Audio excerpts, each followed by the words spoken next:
This exchange is a textbook example of how allegations can be stacked, dramatized, and politically framed without evidence being tested in real time, and why congressional oversight requires facts, not just outrage. Thank you very much, Mr. Chairman. Attorney General Bondi, good to see you. Welcome. I've been listening closely in this hearing, and I've heard over and over from my Democrat colleagues concerns about targeting political enemies, and they've accused you of all manner of things and the current president. I've also heard them said, and I just wrote it down because I wanted to be sure I heard it correctly. I've heard them say that Joe Biden never targeted his political enemies. Joe Biden never directed his attorney general to target his political opponents. That's interesting, because I could have sworn that yesterday we learned that the FBI tapped my phone. Let's look at it. We've got a list. Tapped my phone, tapped Lindsey Graham's phone, tapped Marsha Blackburn's phone, tapped 5 other phones of United States senators. Gee, it sure looks like targeting political opponents to me, and yet I haven't heard a word from that side of the dais about any concern whatsoever. We've got nothing but concerns today, but no concern at all for a Justice Department that is tapping the phones of sitting United States senators because who knows why. They don't like them. They're members of the opposition party. They're Republicans. They're conservatives. You've seen this document, Attorney General Bondi. Well, what was going on here? Who ordered this? Who ordered the tapping of the phones of United States senators? Senator Hawley, I cannot discuss the details of that right now for very good reason. You're going to do a thorough investigation into this, I trust. Is that correct?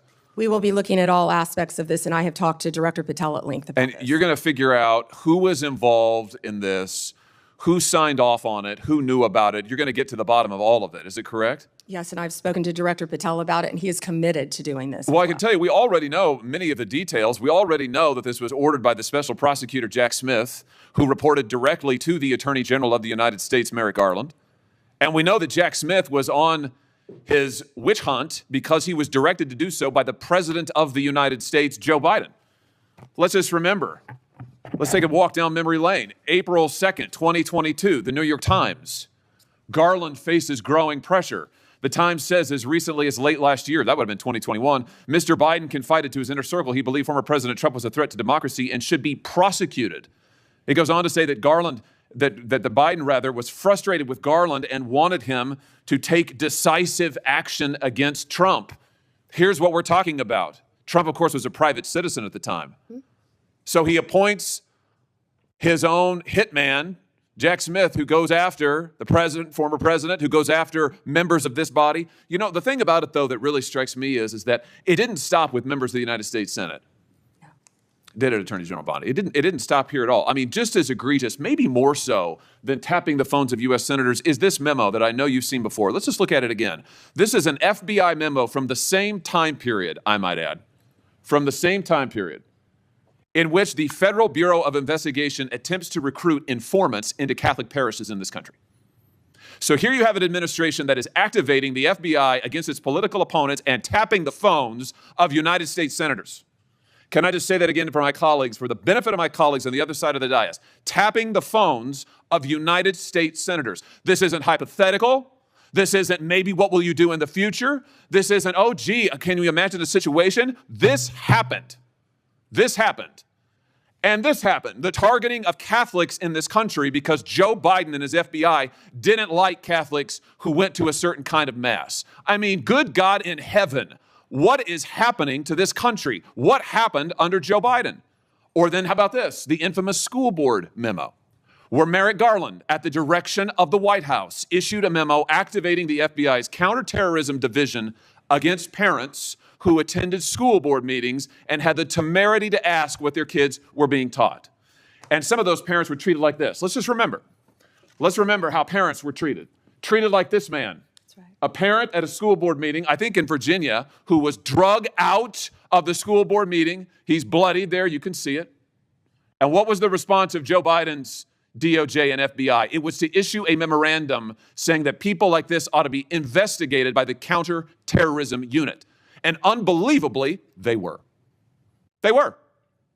Or how about this? Let's remember Mark Houck and the pro-lifers who were prosecuted for what? For going to a clinic, an abortion clinic, and praying on a sidewalk outside an abortion clinic. This is Mark Houck and his beautiful family at Mass. This man, at the direction of Joe Biden's FBI, this man had an FBI SWAT team come to his door in the early morning hours with his beautiful children there, terrorizing them with weapons drawn. He was then arrested and prosecuted. And fortunately, a jury acquitted him. This is what was happening under Joe Biden.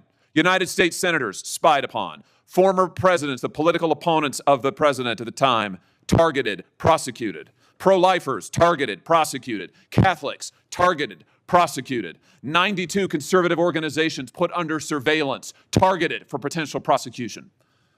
Gee, I don't know. Would you call that an example of weaponization, Attorney General Bondi? Do you think that's a fair characterization? Senator Hawley, that is the ultimate weaponization. And weaponization under Donald Trump has ended. It has ended. Harmeet Dillon is running our civil rights unit, and she is doing an incredible job. No longer will parents be targeted.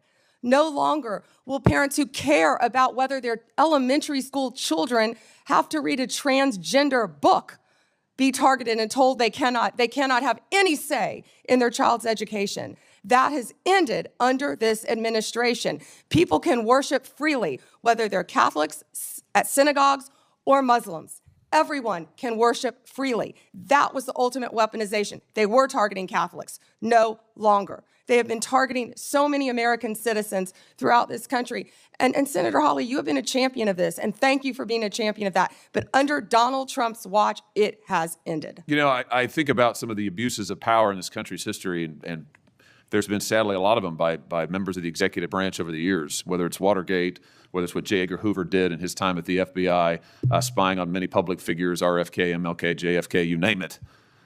And I just have to say, what we now know happened in the last 4 years under this administration surpasses all of that. It surpasses all of it, not just for the interference in the legislative branch, not just for the blatant disregard for the separation of powers, not just for the blatant disregard for the First Amendment, but for the targeting of ordinary American citizens who can't afford lawyers, who can't afford to mount a defense, who when the FBI knocks at their door or comes with the SWAT team, they don't know what to do. It is absolutely a disgrace. It is a stain on the history of this country and on the conscience of this country, what this administration did in the last 4 years. So here's what I think needs to happen.